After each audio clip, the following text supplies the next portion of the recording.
Welcome. In this explainer, we are going to get laser focused on a topic that is absolutely crucial for your immunology exam, the effector mechanisms of T cells. We're going to break down exactly how our body goes to war with enemies that have already gotten inside the gates. So let's just jump right in with the big question. Antibodies are fantastic, but they can't get inside our cells. So what happens when a pathogen, like a virus or a specific kind of bacteria, actually turns our own cells into its personal hiding spot? How in the world do you fight an enemy that's already inside? And this is the heart of the problem. Microbes can get eaten by our own immune cells, like macrophages, and then just set up camp. They're totally shielded from antibodies. Our cells basically become Trojan horses, and that means we need a completely different kind of army to deal with them. Right, and that new army? It's led by T cells. This is where we get into what's called cell-mediated immunity. It's a direct cell-on-cell combat system, and it's designed for exactly these kinds of internal threats. So here's the key idea. We're shifting our thinking away from antibodies just floating around in the bloodstream, and we're zooming in on T lymphocytes that have to physically go out, find, and interact with infected cells. Their whole mission is to seek and destroy these little sanctuaries that pathogens have created. Now, what's so cool here is this clear division of labor. Think of it like a military operation, really. You've got your CD4 plus helper T cells, and they're the coordinators, the commanders. They're directing the whole battle. And then you've got the CD8 plus cytotoxic T cells, the CTLs. They're the elite special forces, the assassins who go in and get the job done. Okay, so let's focus on those coordinators first. The CD4 plus T cells are absolute masters of tailoring the immune response because, not every internal threat is the same. You need the right tool for the job. So you can think of a naive, unspecialized CD4 plus T cell as kind of like a new recruit. But once it gets activated and is shown who the enemy is, it differentiates. It becomes a specialist, an expert in fighting one particular type of bad guy. And it does this by pumping out a unique cocktail of signaling molecules that we call cytokines. And this table just illustrates that specialization perfectly. Okay, this is a really critical slide for your exam, so listen up.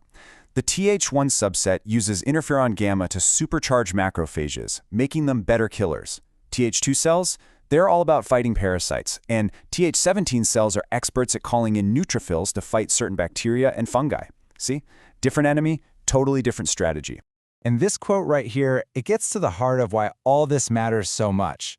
Getting this balance right isn't just some minor detail. In many cases, it's the deciding factor between a person getting better or developing a really devastating chronic disease. And here's the proof, the real-world consequences. With infections like leprosy, which is caused by an intracellular bacterium, you absolutely need a powerful Th1 response to fire up those macrophages. But if the body messes up and mounts a Th2 response instead, the bacteria just thrive and the disease gets worse.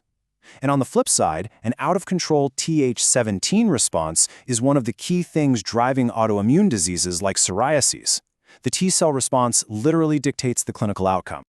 All right, we've talked about the coordinators. Now let's move on to the assassins. We've seen how the battlefield is managed. Now let's look at the cells that actually do the direct killing. And their job is just ruthlessly efficient. Think about it. If a cell in your body is infected with a virus, it's basically become a virus factory. The CTL's mission is to demolish that factory before it can pump out and release more viruses. And the only way to do that is to kill our own infected cell.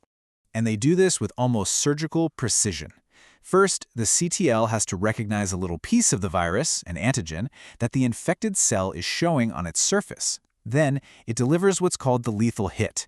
It releases two key proteins, perforin, which punches holes in the target cell's membrane, and granzymes, which slip through those holes and basically tell the cell to self-destruct. That's apoptosis. The best part? The CTL is totally unharmed, and it just detaches and moves on to hunt its next target. This image is just a perfect snapshot of that final moment. You can see the blue CTL has delivered its deadly package to that yellow infected cell, which is now basically imploding. It's a clean kill that minimizes inflammation and any collateral damage to the surrounding tissue. But, and this is a big but, this is not a one-sided battle. Just as our immune system has evolved these incredible ways to kill microbes, the microbes have evolved to survive. This is another one of those key concepts for your exam. How pathogens fight back. It's a constant, high-stakes arms race. For every weapon our T cells come up with, pathogens are busy developing a countermeasure. Let's take a look at some of their most clever tactics. Okay, so some bacteria, like the one that causes tuberculosis, can actually stop the part of the cell they're in from merging with the part that contains all the digestive enzymes. They just hide out. Many viruses have learned to stop infected cells from displaying those viral antigens on the surface, which makes them basically invisible to our CD8+ CTL assassins. Others will release decoy molecules to just soak up our cytokines, sabotaging all the communication lines. And in chronic infections, some viruses can literally wear our T cells out. It's called T cell exhaustion. It's an absolutely fascinating and complex battlefield. Okay, let's bring it all home. We're going to consolidate everything into the most critical, high-yield points for your exam. This is your final briefing. First up, takeaway number 1. You have to remember the fundamental division of labor. CD4+ cells are the helpers or coordinators, and CD8+ cells are the killers. That's the absolute foundation. Second, you've got to know the CD4+ specializations, Th1, Th2, and Th17. You need to be able to connect which subset fights which type of pathogen. Trust me, it's a classic exam question. Third, really understand that the balance between these helper cells is clinically critical. The leprosy example is the perfect case study of how the wrong type of immune response can actually help the disease progress. Fourth, for the CD8+ T cells, remember the mechanism of action, perforin and granzymes, which lead to apoptosis. It's a clean, targeted execution. And finally, number 5. Never forget that this is an arms race. Immunity is not a static wall. It's a dynamic, ongoing conflict, and pathogens have developed some unbelievable ways to fight back. And that leaves us with our final question, which is really the question that drives so much of immunology research today. As our enemies get smarter and evolve new tactics, how does our own internal defense force have to adapt to maintain the upper hand in this ancient, ongoing war?